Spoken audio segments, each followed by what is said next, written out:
Dave from the Redneck Garage. Well, today we're going to be working on finishing up the body lift, but I thought, you know what, let's back up just a little bit and take a look at when I originally took all the bolts out and everything else to see how hard that was, because I only showed putting them in.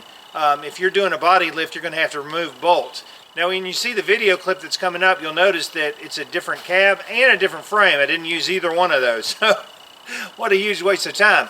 But as rusty as that frame was, the bolts did come out with a regular impact wrench, and if I had had my Milwaukee, it would have come out a lot easier. The back ones, because they were so rusted out, I had to end up taking a torch and cutting them out. We did some repairs on it, and I ended up just chucking the whole frame and getting a new frame. However, this would be basically the same steps you would use to put in any type of body lift on a Jeep TJ. So let's go back in time and look at what I did to get the bolts off and everything else. What I found on the TJ, there's basically 11 mounting points for the body itself. 3 going down the side, 2 in the back, and 2 kind of in the center near the gas tank. I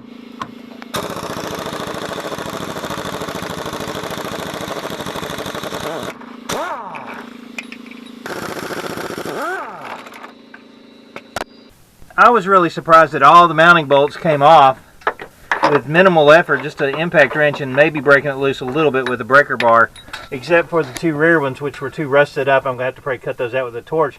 But everything but those 2 rear ones came right out. So basically the body's sitting on there with 2 bolts holding it on, those rear back ones right there.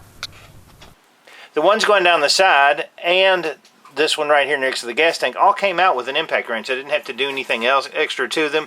Number 2 is going to be your pain in the butt if you have any rust, because it's got a nut that's welded onto the inside of a box, and I ended up taking a cutting torch to it. That was a whole fiasco, but anyway, I got it off.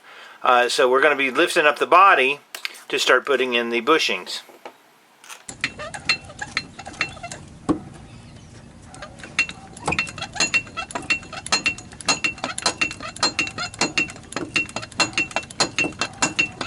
There we go, starting to get a little separation.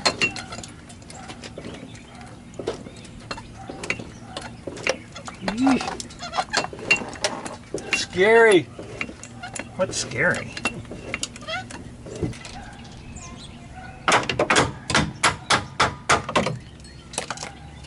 Awesome. So clearly, if you've been watching the other videos, you can see that this frame is in so much better shape. There's no rust on it compared to the old one. I was glad I got a new one. And at that point, once you get them all off, then it's not that big a deal to put them back in. You want to do one side at a time. Take off one side.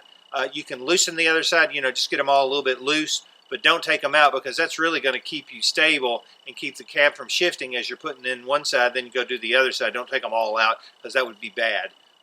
Then you get to do what I did in the last video, is try to get the stupid thing lined back up. But let's go ahead and continue on putting the rest of them in, and I think we're going to try to put on the front grille today. Now I'm looking at the bolt holes, and they look like they're pretty much lined up with where the mounts go, which is good. Once I got the other side lined up, then of course this side fell into place, and that's what you want. When you're doing the lift kit, that's why you want to do one side at a time, because this side will stay in alignment with the other side. I've got this wood block underneath. I'm going to have to remove it, but I'll get those other mounts in, and we'll be in tall cotton. And I still have to crawl up underneath and do the 2 on the back frame, but those are a little hard to get to because the body's so far down on the frame right this minute. So I'll probably jack up the whole body. Now, a lot of times if you're doing a body lift, this is the point that you want to look at. Sometimes these will rust out on the Jeeps, either in the front or further back. And you want to make sure that your rail here is in good shape before you do a body lift, because if it's rusted out here, the mounts will just go through that. And even with my old rusted out frame, these are in actually not too bad a shape, which is surprising. Basically the same thing on this side. I put my porta power on that bolt in the back. I think it bent it a little bit. That's why I used the spare bolt. And then got these 2 lined up.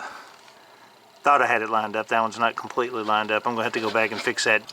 Alright, I'm out here today, and it's about 32, 33 degrees, and the Jeep waits for no one. It's a little bit chilly, but I'm wearing my heated Milwaukee jacket. I've got flannel lined jeans, got some gloves on, so hopefully I can get the rest of these body lift mounts in and get them bolted down. We'll be done with that portion of it, and I can get started on the regular lift kit. you can see that these bushings look really nice. They look like factory. It'd be hard to tell that you know, this wasn't a factory bushing. And then you've got your two that go underneath here. You can see it right there, that go above the gas tank. And those are the ones I had the hardest trouble with because I had everything else put on. So I would say put those on first. But other than that, man, this thing's freaking awesome. One thing too I like about a Bodylift is that it's going to give you, you know, a little bit more separation between the body and the frame. So when you wash it off, you know, it's not right on top of it. You can get all the mud and dirt and junk off. Plus it raises up an inch. So awesome. Okay, so the rough country lift is on, and I'm really happy with it. I think it turned out real nice. Here's my takeaways on that. First of all, put your bushings in the back first before you do your sides and the front. We still have to do the front, but because the radiator support's loose, it'll just be a matter of sitting down on top of it, put the spacer in. So I'm not too worried about that. And there's two blocks that go in the front of it to raise up where the radiator support sits. I'll just do that when I do the front radiator grill support. It'll just basically sit down. So that's cool.